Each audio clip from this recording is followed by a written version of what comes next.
Truth. Yeah. Also, there's other kinds of moments that you're going to have that people need you to be a trusted person who is good at shooting famous people and not freaking out or being nervous and having some command over the situation. But as you can see, this isn't a studio photo shoot with Courtney Love.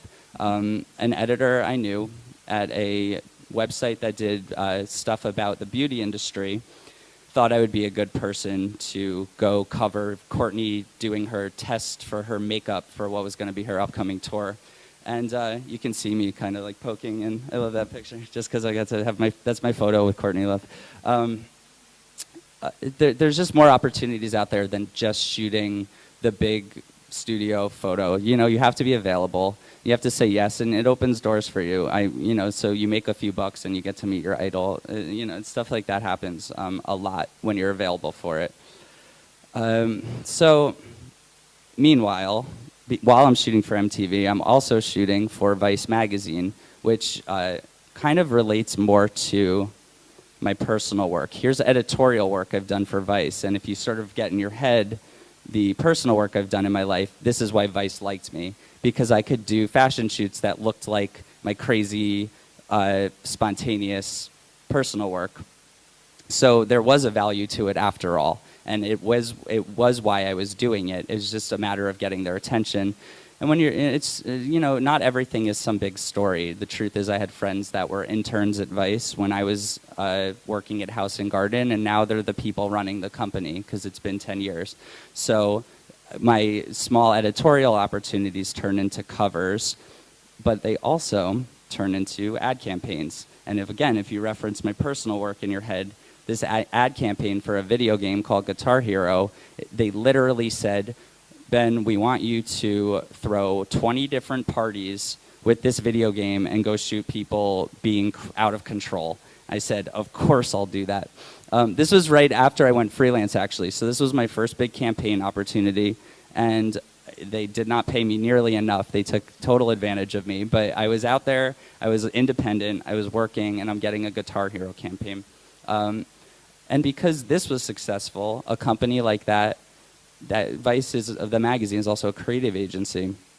So now I'm in there as someone who can do campaign work. So this is a tequila brand called Hornitos. This was a national campaign on billboards all over the country because I was the person who had done the other work that Vice was showing as a possible photographer to get the campaign. So now I'm starting to win campaigns because I have the small experience based on the stuff that I cared about and was passionate about anyway. So I was able to start to move away from the House and Garden commercial work, the Boston Phoenix commercial work, and actually turn the things I was interested in into what would become my commercial career. And Vice even has used, you see the girl with the red lips in the show, Vice has used that just to promote themselves as a calendar. They once used it. And then they have this other image I once took. That's my friend with a seashell, but you can see what it looks like. And Vice was advertising their new Vice.com website.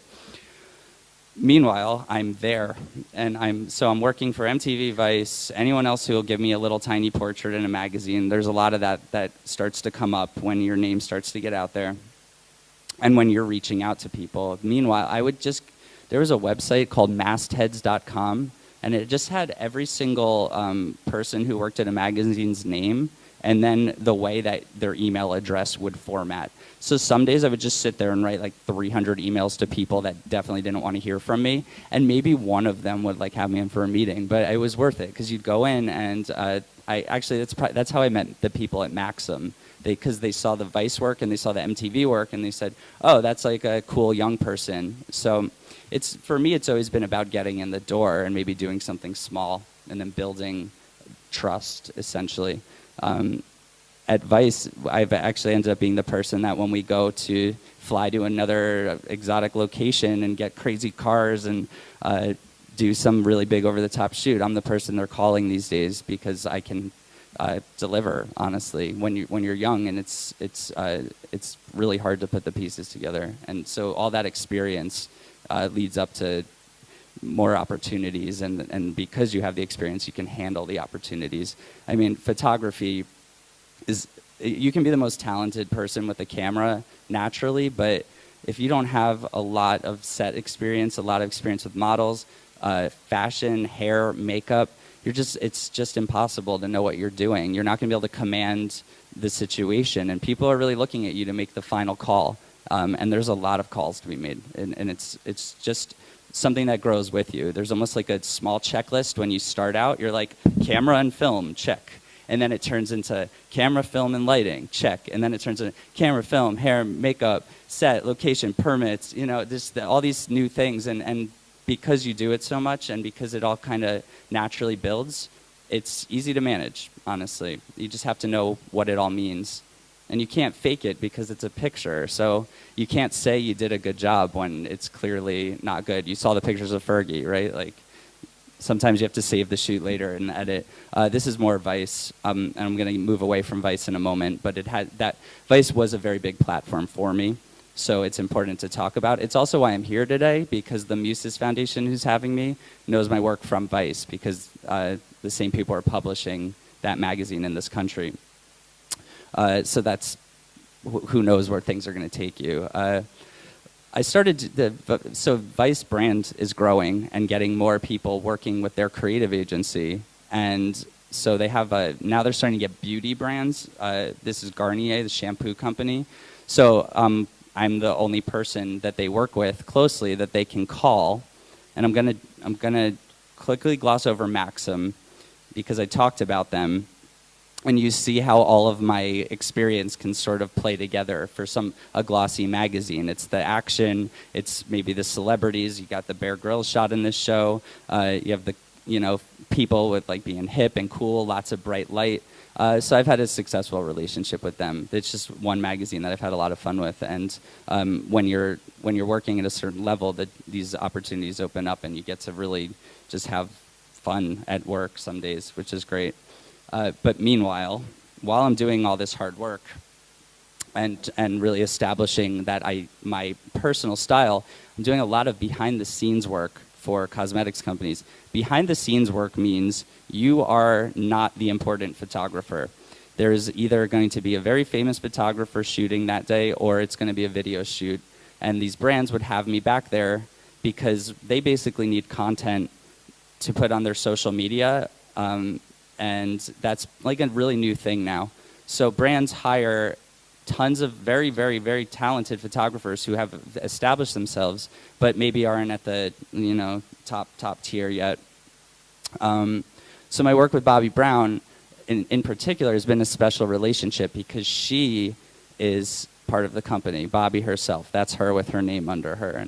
And that's a photo that I took of her on one of my first jobs, and they still use it on like walls in stores to this day. So they started taking note of the work I'm doing as a behind-the-scenes photographer, and they started that brand in particular started putting a lot of value on this work. So this is a recent launch the brand had with the very famous model Kate Upton. I'm not sure if she's as famous over here. This is actually a campaign shot for the brand now, even though I was behind the scenes on a video shoot. So there's value in a lot of types of photography, and it's just a matter of actually committing to being a part of a brand or working with people closely. It's not just getting hired to do something different every time. This is growing relationships like any job. You start at one spot and you hope to get promoted, and that is maybe something I've sort of invented in a way, like starting in the mailroom as a photographer and working your way up. But it worked for me. I mean, there's the other way to do it, honestly, is if you live in New York, you assist a big person for 10 years if you can get the gig, and you don't shoot a thing for 10 years, and then you become a carbon copy of them.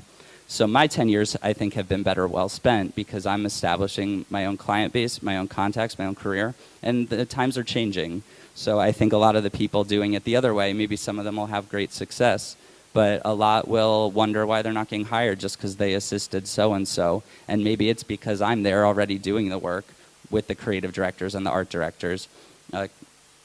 So I'm behind the scenes at Bobbi Brown, and this work doesn't make me particularly happy, but it does make me particularly paid, so I'm happy to be there. It's the right people, I'm saying. Like, you gotta, if you're making the right people happy, it's gonna go somewhere. Meanwhile, there's something photographers do called test shoots. It's basically just doing shoots to build your portfolio, and it's important to work with stylists and makeup artists, and because you all end up working together out in the industry. So if you kind of field teams of people that you particularly like working with, you can actually pitch shoots to magazines together, or or if you get, if you get a campaign, you can say, yes, I have a makeup artist and a stylist. It's the people you trust and that you like to work with, and they're going to have a style too. So you can suggest them to, like, if you know a lot of people, you work with a lot of people, you can suggest them to different clients based on the looks of the shoot that you're going for. I don't like doing test shoots because it's for free and it takes a lot of time, and then the best you can do with the work is put it on the internet. And that's great, and you should be doing that, so I'll get to that in a minute. But there was this small beauty website in the States called Refinery 29, beauty and fashion and lifestyle. And one of my friends, now this is recent. This is the last 3 years now. So my friends are starting to also grow with me. It's not me on my own anymore. We're all in our 30s, and they're becoming the photo editors and the bosses and the art directors finally. So, and I'm in my established position. So you really do feel the community grow around you when you're doing the work a lot, because it becomes your friendships and your closest relationships.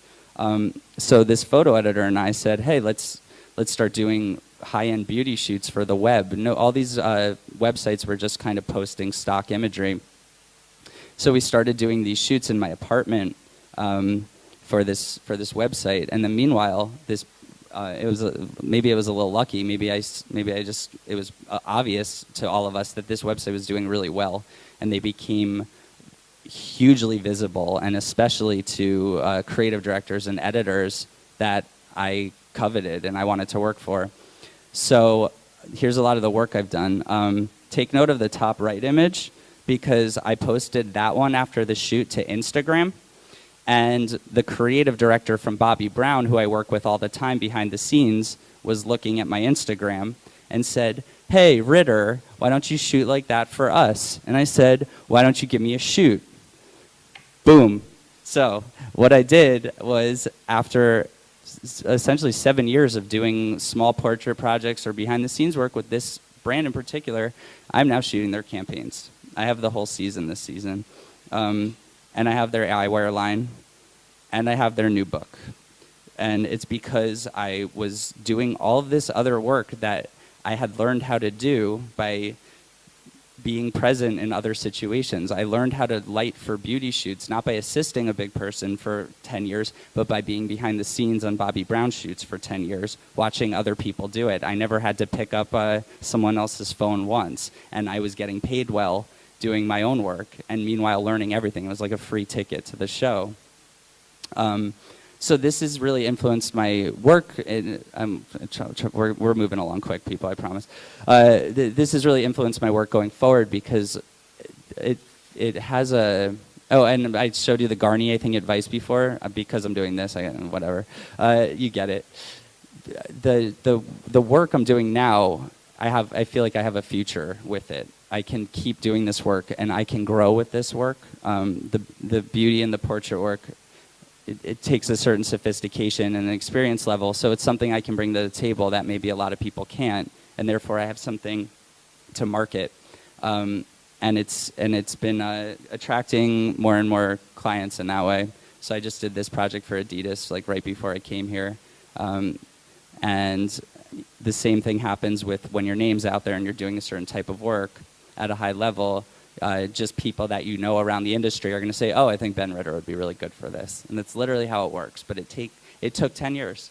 So that's the thing. I didn't start out just walking out with a camera saying, oh, I'm cool, I'm going to get this work. I busted my butt, and you make your own luck. I don't love that expression, but it's true. So here's more of the kinds of things that word of mouth. And given this isn't like the ad campaign for Levi's, but they have special projects they do. And this particular project, they hired, I think, like photographers all over the globe to shoot people they consider tastemakers. And there's my Levi's credit. And then you have to keep up with your own personal projects too. This magazine called Jacques had me shoot their whole current issue. And it's all shot on film, and there's no retouching. So it really brought me back to my roots as a photographer, just using old manual cameras and just really pushing my own artistic ability. Because you do lose, when you're shooting all the pretty faces on white backdrops, you sort of lose your identity as anything of an artist at all. The same thing was, the story was with the Sneeze project.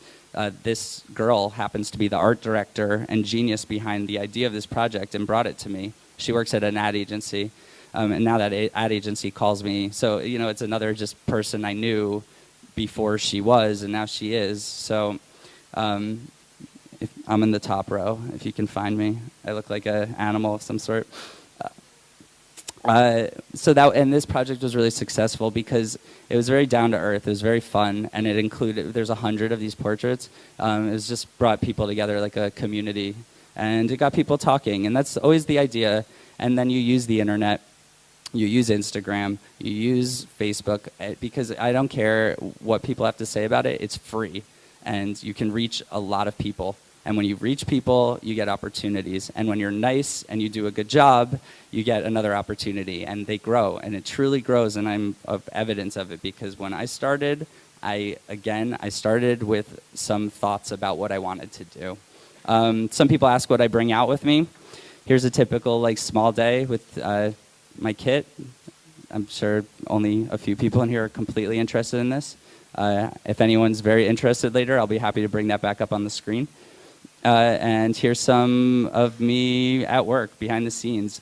My assistants love taking pictures of me when I'm having to get on the ground to shoot like a shoe or something, because I hate it so much. So I have a lot of those. It's, you know, the job is so fun when you're getting to do what you want to be doing with it. But as I've shown you, I don't wake up every day and have the best day. I go do what I have to do to make money, keep my clients, keep them happy, and keep myself happy enough, honestly. And then the opportunities come when you do your own personal things. You work with other people. You show the people that you're working with what you're doing with the other people, and the people that are hiring you are going to move around. They're going to go to different companies, different magazines. It spreads. It is viral, truly. Here's me this week, having the best week ever. Thank you, everyone. I can't believe how amazing this has been. I can't believe that everyone stayed in this room while I talked this whole time. I'm in love with all of you. If anyone has any questions, right now would be a great time to ask them. If you want to come back in and maybe start a dialogue, I'd be happy to. And you know, you can ask about any work in the room, any experiences I've had, anything you want to know about just working in a day-to-day kind of life. I'd be happy to talk. Thank you. Yeah.